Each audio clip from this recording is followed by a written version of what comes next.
ॐ श्री गुरुभ्यो नमः। हरिः ॐ। ॐ नमो भगवते वासुदेवाय।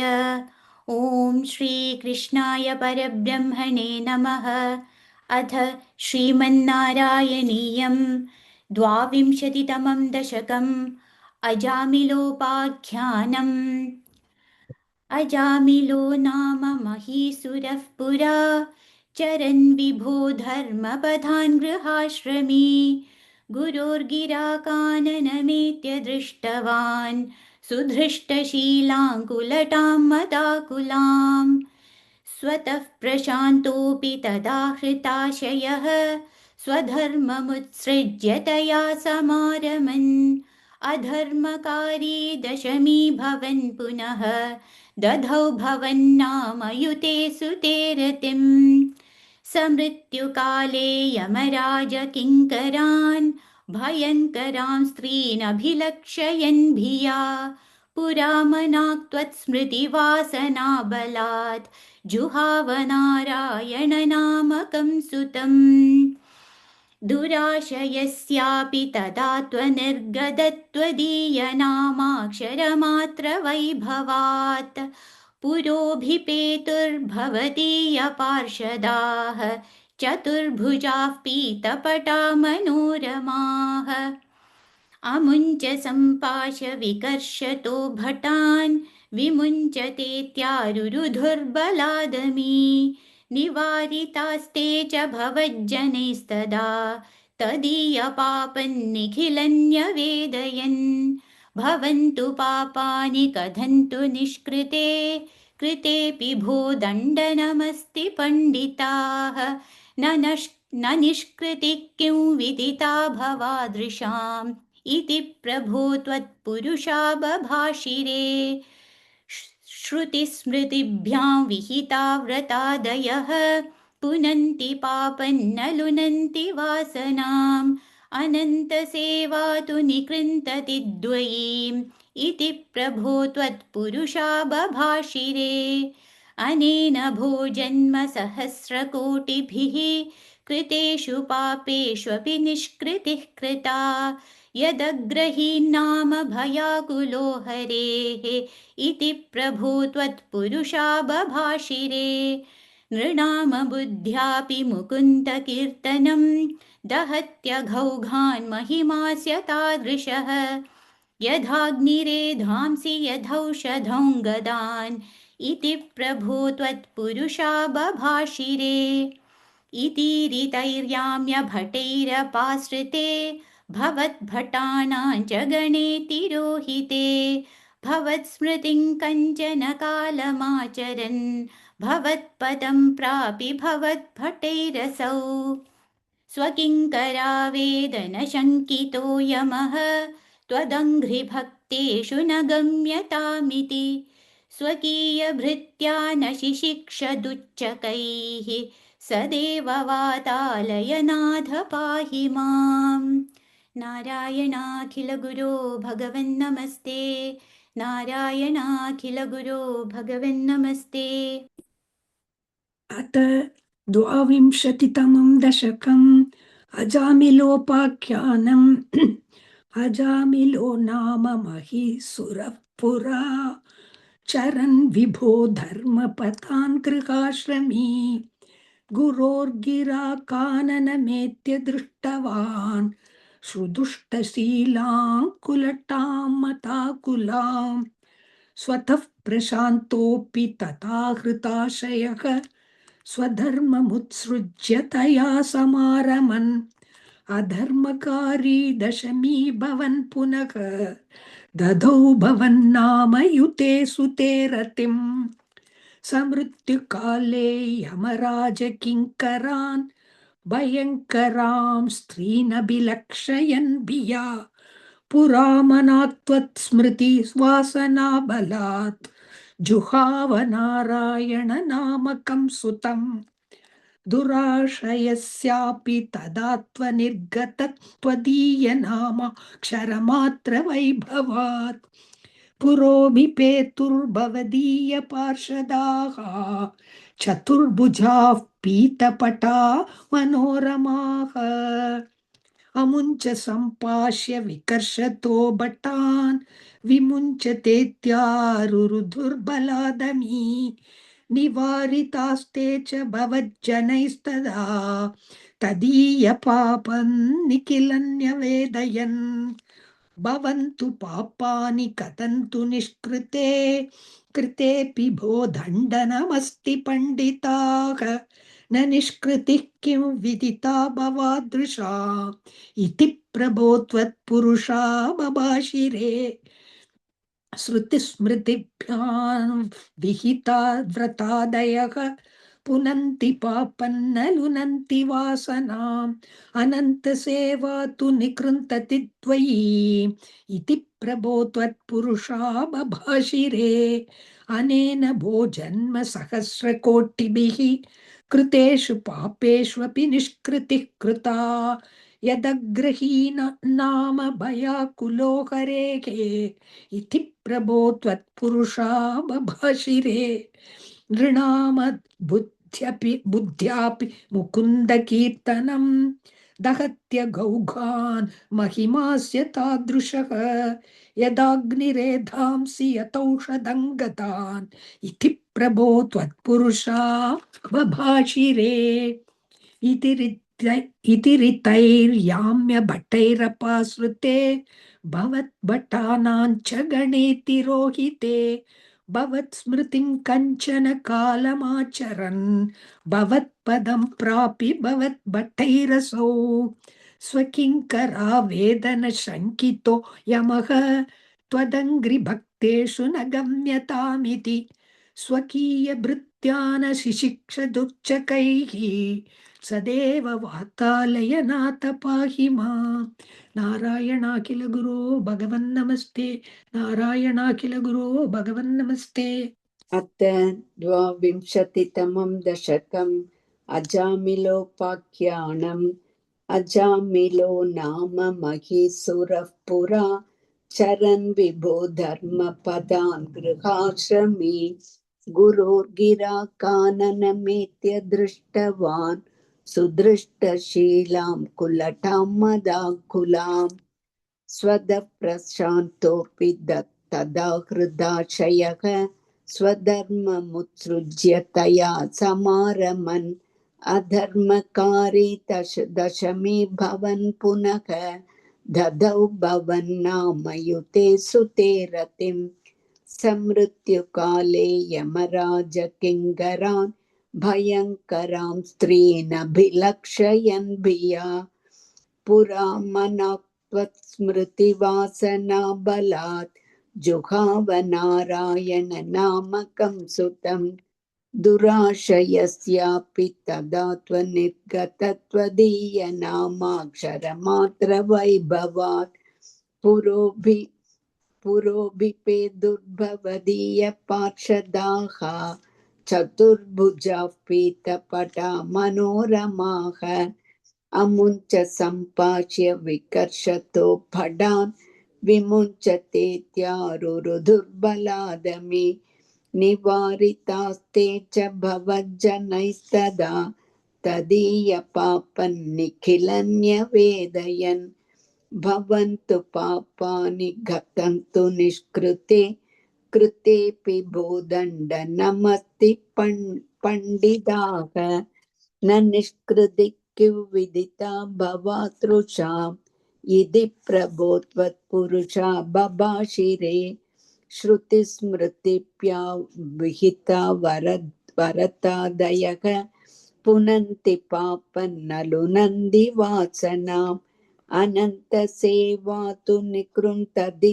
त्वयि इति प्रभो त्वत्पुरुषा बभाषिरे अनेन भो जन्म सहस्रकोटिभिः कृतेषु पापेष्वपि निष्कृतिः कृता यदग्रही नाम भयाकुलो हरेः इति प्रभो त्वत्पुरुषा बभाषिरे निर्नाम बुद्ध्यापि मुकुन्द कीर्तनं दहत्य गौघान् महिमास्य तादृशः यथाग्निरेधांसि यथौषधं गदान् इति प्रभो त्वत्पुरुषा बभाषिरे इति ऋतैर्याम्य भटैरपाश्रुते भवद्भटानां च गणे तिरोहिते भवत्स्मृतिं कञ्चन कालमाचरन् भवत्पदं प्रापि भवत्भटैरसौ स्वकिङ्करा वेदन शङ्कितो यमः त्वदङ्घ्रिभक्तेषु न गम्यतामिति स्वकीयभृत्य न शिशिक्षतु च कैः सदेव वातालयनाथ पाहि माम् नारायणाखिल गुरो भगवन् नमस्ते नारायणाखिल गुरो भगवन् नमस्ते अथ द्वाविंशतितमं दशकम् अजामिलोपाख्यानम् अजामिलो नाम महीसुरः पुरा चरन् विभो धर्मपथान् गृहाश्रमी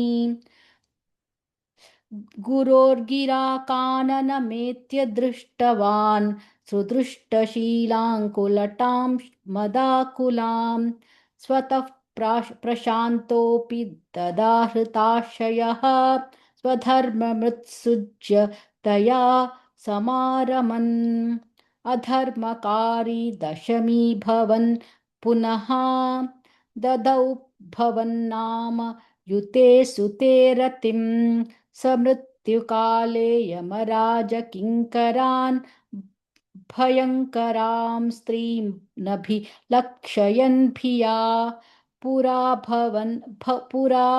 पुरामनाक्त्वत् स्मृतिवासनाबलात् जुहावनारायणनामकं सुतम् दुराशयस्यापि तदा त्वनिर्गतत्वदीयनामक्षरमात्रवैभवात् पुरोऽभिपेतुर्भवदीयपार्षदाः चतुर्भुजाः पीतपटा मनोरमाः अमुञ्च सम्पाश्य विकर्षतो भटान् विमुञ्चतेऽप्या रुरुदुर्बलादमी निवारितास्ते च भवज्जनैस्तदा तदीयपापन्निखिलन्य वेदयन् भवन्तु पापानि कथन्तु निष्कृते कृतेऽपि भो दण्डनमस्ति पण्डिताः न निष्कृतिः विदितभवादृशाम्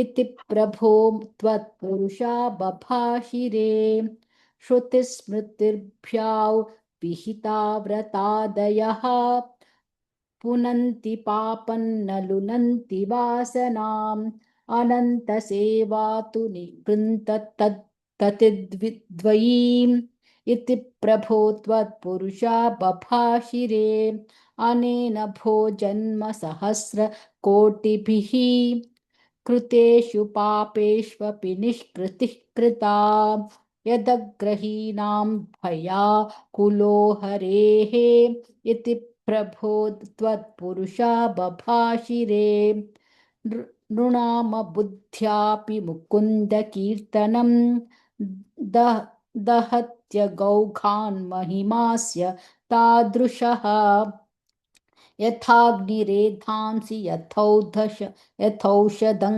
गदान् इति प्रभो त्वत्पुरुषा बभाषिरे इति ऋतैर्याम्य भटैरपाश्रुते भवद्भटानां च गणे तिरोहिते भवत्स्मृति कञ्चन कालमाचरन् भवत्पदं प्रापि भवद्भटैरसौ स्वकिङ्करा वेदन शङ्कितो यमः त्वदङ्घ्रिभक्तेषु न गम्यतामिति स्वकीयभृत्यान् शिशिक्षिदुच्चकैः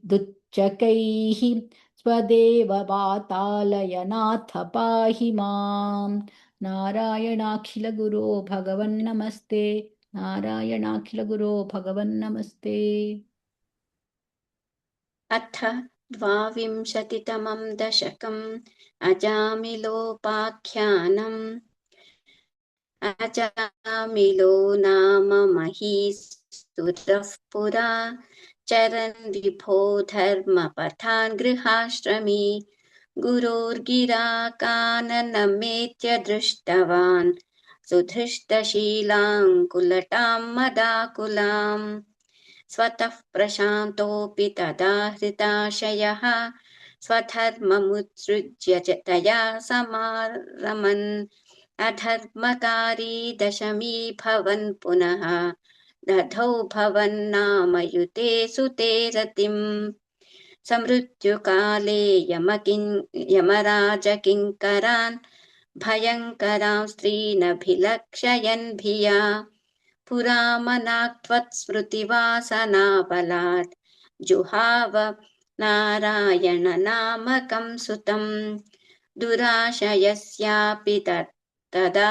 त्वनिर्गतत्वदीयनामाक्षरमात्रवैभवात् पुरोऽभिपेतुर्भवदीयपार्षदाः चतुर्भुजाः पीतपटा मनोरमाः अमुञ्च सम्पाश्य विकर्षतो भटान् विमुञ्चतेत्यारुरुद्धुर्बलादमी निवारितास्ते च भवज्जनैस्तदा तदीयपापन्निखिलन्यवेदयन् भवन्तु पापानि कथन्तु निष्कृते कृतेऽपि भो दण्डनमस्ति पण्डिताः न निष्कृतिः किंविदिता भवादृशाम् इति प्रभो त्वत्पुरुषा बभाषिरे श्रुतिस्मृतिभ्यां विहिता व्रतादयः पुनन्ति पापं न लुनन्ति वासनाम्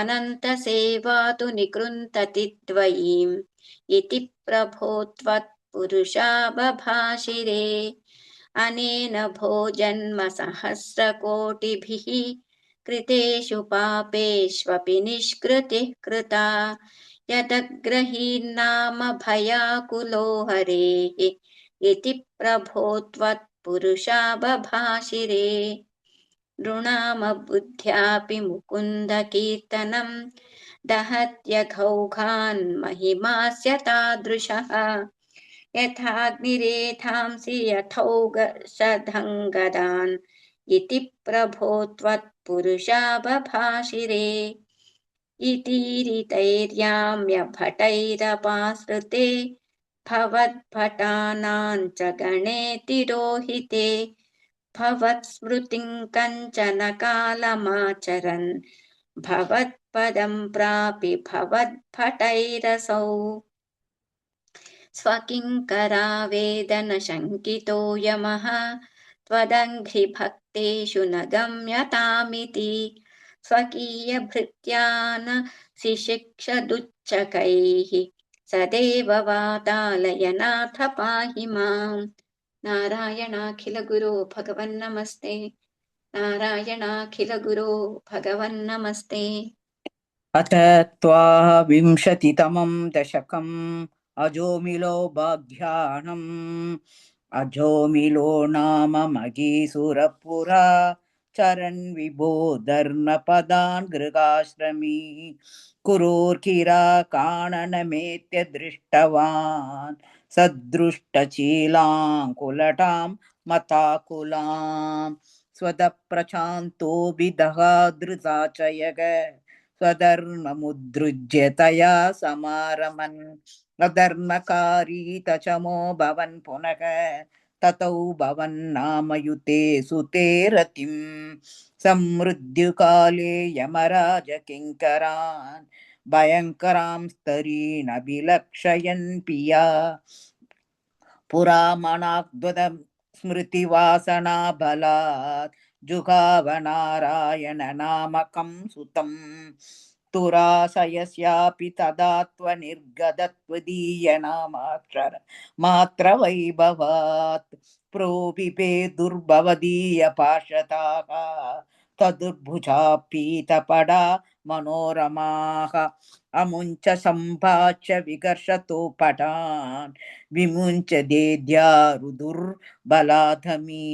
निवारिदास्ते च भवश्चनैस्तथा ततीयपापं न किलन्यवेतयन् भवन्तु पापानि कथं तु निष्कृते कृते विभो दण्डनमस्ति पण्डिताः न निष्कृति किं विदिता भवादृशाम् इति प्रभोद्वत्पुरुषा बभाषिरे धृतिः समृद्ध्यां विहिता व्रतादयः पुनन्ति पापन्न लुण्हन्ति वासनाम् अनन्तसेवादु निगृन्तदि त्वयि इति प्रभोद्वत्पुरुषा बभाषिरे अनेन भोजन्म सहस्रकोटिभिः कृतेषु पापेष्वपि निष्कृति कृता यदग्रही नाम पयाकुलो हरेः इति प्रभो त्वत्पुरुषा बभाषिरे नृनाम बुद्ध्याभिमुकुन्त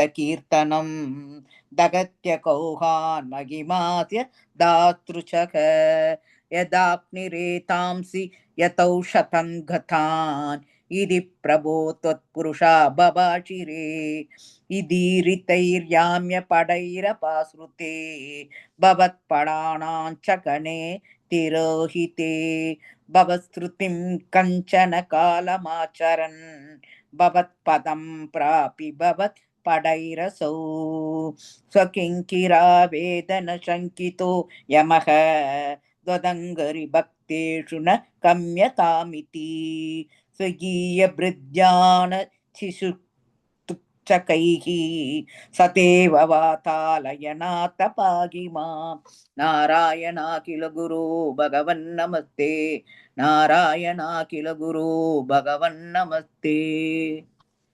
अथ द्वाविंशतितमं दशकम् अजामिलोपाख्यानम् अजामिलो नाम महीसुरः पुरा चरन् विभो धर्मपथान् गृहाश्रमी गुरोर्गिरा काननमेत्य दृष्टवान् सुधृष्टशीलाः कुलक्टां मदार्कुलाम् स्वतः प्रशान्तोऽपि तदा हृताशयः स्वधर्ममुत्सृज्य तया समारमन् अधर्मकारी दशमी भवन् पुनः दधौ भवन्नाम युते सुते रतिं समृत्युकाले यमराज किङ्करान् भयङ्करात्रीनभिलक्ष्य यान्भिया पुरामनाक्त्वत् स्मृतिवासनाबलात् जुहाव नारायण नामकं सुतं दुराशयस्यापि तदा त्वनिर्गतत्वदीयनामाक्षरमात्रवैभवात्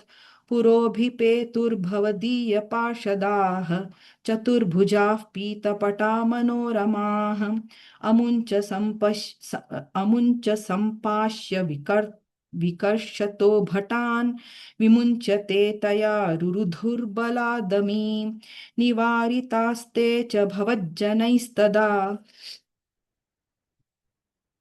निवारितेतास्ते च भवज्जनैस्तदा तदीयपापन्निखिलन्यवेदयन् भवन्तु पापानि कथन्तु निष्कृते कृतेऽपि भो दण्डनमस्ति पण्डिताः न निष्कृतिः किं विदिता भवादृशाम् इति प्रभो त्वत्पुरुषा बभाषिरे श्रुतिस्मृतिभ्यां विहता व्रतादयः पुनन्ति पापन्न लुनन्ति वासनाम् अनन्तसेवा तु निकृन्ति ततिद्वयीम् इति प्रभो त्वत्पुरुषा बभाषिरे अनेन भो जन्म सहस्रकोटिभिः कृतेषु पापेष्वपि निष्कृतिः कृता यदग्रही नाम भयाकुलो हरेः इति प्रभो त्वत्पुरुषा